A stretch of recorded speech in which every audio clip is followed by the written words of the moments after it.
Le 13, c'est un sport, mais aussi une culture et une histoire.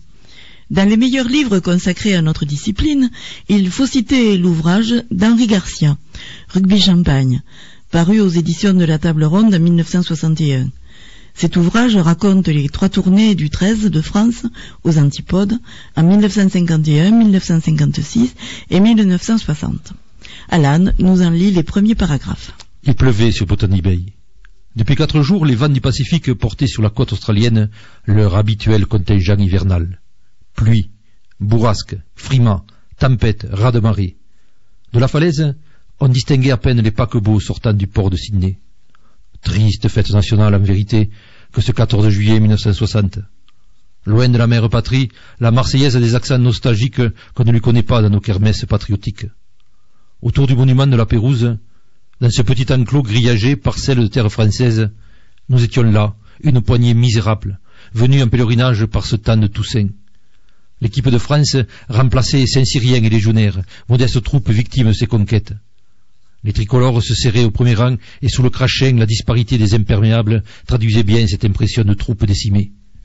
Ce qui avait fait trembler l'Australie quelques semaines auparavant dans le formidable premier test, ces fabulous Frenchmen, qui dans l'imagerie populaire des antipodes sont toujours des héros partant à l'attaque en casoir et gants blancs, les Supermen ne formaient plus qu'un triste bataillon de la grande armée après le passage de la Bérésina. À la veille du 3e test, les Fury Frenchmen n'effrayaient plus personne. Maintenant devait commencer la grande pénitence du 13 de France. Ces hommes qui avaient donné au rugby une dimension nouvelle, ces joueurs réputés invincibles, n'étaient plus qu'une troupe d'invalides où depuis le nord de Queensland, les boiteux rejoignaient les manchots, les béquillards.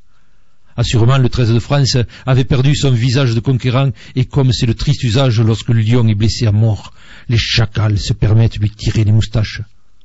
Pauvre 13 de France agonisant, l'Australie qui t'avait craint et admiré te condamnait aujourd'hui à être enchaîné, humilié, pour le plus grand triomphe des kangourous.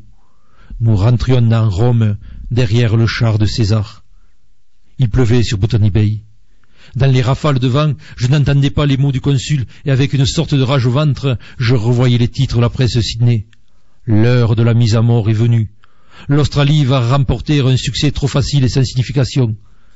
Même nos meilleurs amis ne croyaient plus en nous. L'heure de la Marseillaise était arrivée. Au pied de la colonne de marbre, les gosses de l'école La Pérouse étaient tassés, 6 à 8 ans. J'étais heureux que le nom de La Pérouse fût précisément donné à la seule école d'Australie où les enfants blancs et aborigènes étaient mêlés. Depuis 1 an, ces pauvres gosses avaient patiemment appris la Marseillaise en français, et leur chant appliqué, malhabile, nous serrait le cœur. Il pleuvait sur Botany Bay, et nous étions là, face au drapeau mouillé, tristes et blessés, seuls sous cette côte de la Nouvelle-France, comme les marins de la Pérouse, lorsqu'ils abordèrent sur la boussole l'astrolabe, cette terre inconnue, leur dernière escale. Et le 16 juillet 1960, le 13 de France battit les kangourous 7-5. 5e tenue.